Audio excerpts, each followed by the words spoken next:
আসসালামু আলাইকুম। আজকে আপনাদেরকে দেখাবো কিভাবে আপনি সাসপেন্ড অ্যাকাউন্টটা রিকভার করবেন। অনেকেই আছে তাদের অ্যাকাউন্ট রিকভার করতে পারেন না সাসপেন্ড হওয়ার পর, অথবা সাসপেন্ড হওয়ার পর আপনারা উল্টাপাল্টা ডকুমেন্টস অথবা যেই ওয়ার্কিং কার্ড বা নট ওয়ার্কিং কার্ড সেটা সাবমিট দেন, অথবা এমন কার্ড সাবমিট দেন যেটার সাথে অ্যাকাউন্টের কোনো মিল নেই, তো সেই অ্যাকাউন্টগুলো ফেরত না আসে ডিসেবল হয়ে যায়। তো এই কাজটা আজকে দেখাবো। চলুন শুরু করা যাক। প্রথমে আপেলে ক্লিক করে এখানে যে হিউম্যান সিকিউরিটি কিউআর কোডটা আসবে সেটা দিয়ে নেবেন। সেটা দিয়ে কন্টিনিউতে ক্লিক করবেন। কন্টিনিউতে ক্লিক করার পর এখানে একটা ইমেল দিবেন। আমি তো টেম্প মেল থেকে বা ইনস্টাটার থেকে একটা ইমেল দেবেন, অথবা আপনার রিয়েল ইমেলও দিতে পারেন, যেটা দিয়ে আপনি রিভিউ নেবেন। তারপর রিভিউ না আসলে এটাতে ওটিপি আসে, আপনার কনফার্ম হবে আর কি। তারপর আপনি কার্ড সাবমিট বা ফিস সাবমিট দিতে পারবেন। তো ইমেলটা দেবেন। আর কার্ড নিয়ে আমি আপনাদেরকে ভিডিও লাগলে অবশ্যই বলবেন কীভাবে কার্ড মেক করতে হয়। আর যারা কার্ড এক্সপার্ট না বা কার্ড সম্বন্ধে ধারণা নেই, তারা কার্ড যারা এক্সপার্ট আছে তাদের থেকে নিয়ে নিতে পারেন কার্ড। তো এখানে আমি ওটিপিটা দিয়ে দিব ইমেল থেকে এনে।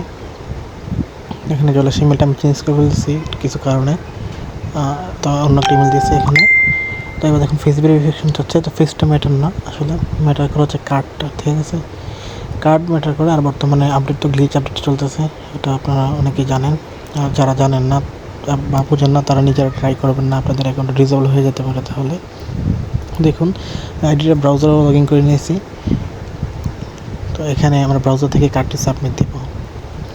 তো এখানে আমরা ডেস্কটপ মোডটা অফ করে দিতে পারি অথবা অন করে দিতে পারি। আমরা ডেস্কটপ মোড অন করে সাবমিট দিব। এখানে ন্যাশনাল আইডি কার্ড সিলেক্ট করে নেব, যদিও আমি ন্যাশনাল আইডি কার্ড সাবমিট দিচ্ছি না, এখানে একটা অন্য দেশের কার্ড সাবমিট দিচ্ছি,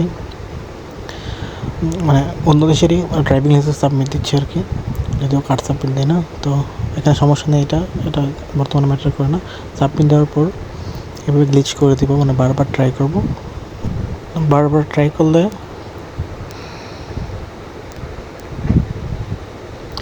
দেখুন, বারবার ট্রাই করার পর এখানে আমরা ব্রাউজারে আসবো। বারবার ট্রাই করলে কী হয় আপনাকে বলি, এটা গ্লিচ হয়। গ্লিচ হলে ফেসবুক তাড়াতাড়ি এটা আপনার অ্যাকাউন্টে ফেরত দিতে। আর অবশ্যই কার্ড যদি ওয়ার্কিং না হয় তাহলে কিন্তু এটা গ্লিচ হবে না, ঝুলে থাকবে অ্যাকাউন্টটা আর কি, রিভিউ আসবে না। তো আশা করি বুঝতে পারছেন গ্লিচ করার কারণটা কি। তো তারপরও যাদের প্রশ্ন আছে তারা ইনবক্সে অবশ্যই এসএমএস দেবেন, তাদের প্রশ্নটা উত্তর দেওয়ার চেষ্টা করবেন বা কমেন্ট করবেন। এরকম ভিডিও পাওয়ার জন্য আমার পেজটাকে ফলো করুন। তো দেখুন এটা কিন্তু রিকভার হয়ে গেছে। আমাকে একবার রিফ্রেশ করে এবং দেখাবে রিকভার এসএমএসটা।